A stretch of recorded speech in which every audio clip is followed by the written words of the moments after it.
আসসালামু আলাইকুম।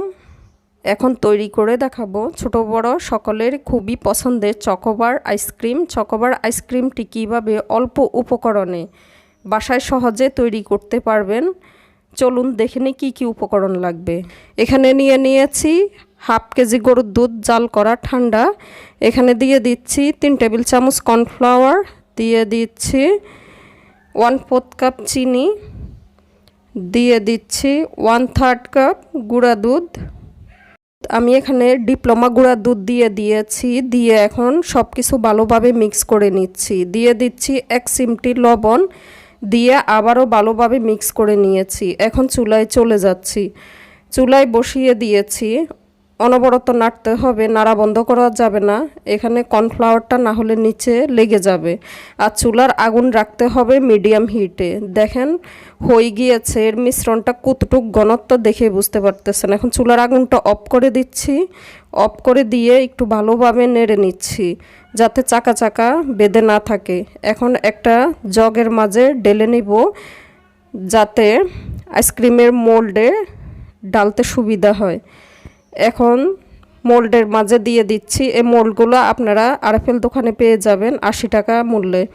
আরএফএল দোকানে বললেই দিয়ে দিবে, আইসক্রিমের মোল্ড পাওয়া যাবে।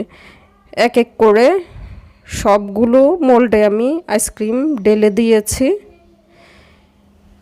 আর এখানে আমি এখন দিয়ে দিব, আমরা যে বাসায় অনেকে পোলার আইসক্রিম খেয়ে থাকি, ওইখানে যে কাঠিটা রয়েছে আমি ওই কাঠিটা ধুয়ে পরিষ্কার করে দিয়ে দিচ্ছি, কারণ হাতের কাছে অ্যাভেলেবেল এই কাঠিটা পাওয়া যায় না দোকানের মতো লুক আনার জন্য, এবং আপনারা যাতে হাতের কাছে পান তাই আমি এই কাঠিটা ইউজ করতেছি। আর এখন যে ফয়েল পেপারটা ইউজ করব, এটাও বড় চকলেটের ফয়েল পেপারে আমি ইউজ করতেছি। বিভিন্ন ব্র্যান্ডের চকলেটের এরকম ফয়েল পেপার মোড়ানো থাকে, আপনারা এই ফয়েল পেপারগুলো ইউজ করতে পারবেন যদি হাতের কাছে নতুন না থাকে। এখন আমি ফয়েল পেপার দিয়ে মুখটা ডেকে দিচ্ছি আর কাঠিগুলো দিয়ে দিব যাতে কাঠিগুলো এদিক ওদিক জায়গা থেকে নড়ে না যায়। সব কিছু বলে দিয়েছি, সহজে আপনারা হাতের কাছে থাকা জিনিস দিয়েই করতে পারবেন।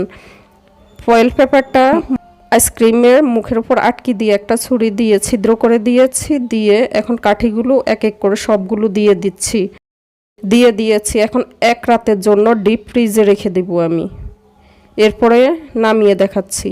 অন্যদিকে এখানে একটি আমি ডার্ক চকলেট নিয়েছি, আপনারা চাইলে লাইটটাও নিতে পারেন।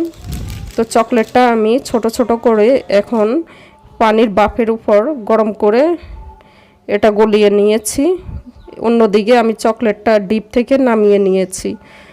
দেখেন কত সুন্দরভাবে বসে গিয়েছে। নামানোর পরে 2-3 মিনিট এমনিতেই রেখে দেবেন, রেখে দেওয়ার পরে টান দিলে খুলে আসবে। এখন আমি গলানো চকলেটের মাঝে আইসক্রিমটা ভালোভাবে ডুবিয়ে নিয়েছি। দেখেন কতটুক সুন্দরভাবে লেগেছে, একদম দোকানের মতো পারফেক্টভাবে। এভাবে আমি 2টি আইসক্রিমে দেখাচ্ছি।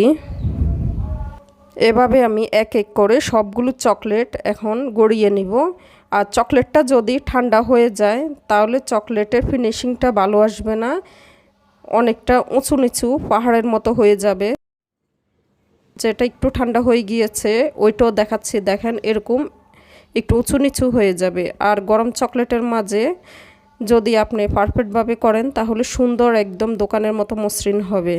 আশা করি রেসিপিটি আপনাদের কাছে ভালো লেগেছে। রেসিপি ভালো লাগলে চ্যানেলটি সাবস্ক্রাইব, লাইক, শেয়ার করার জন্য অনুরোধ করছি। সবাই ভালো থাকবেন, সুস্থ থাকবেন। দেখা হবে নতুন কোনো রেসিপি নিয়ে। আল্লাহ হাফেজ।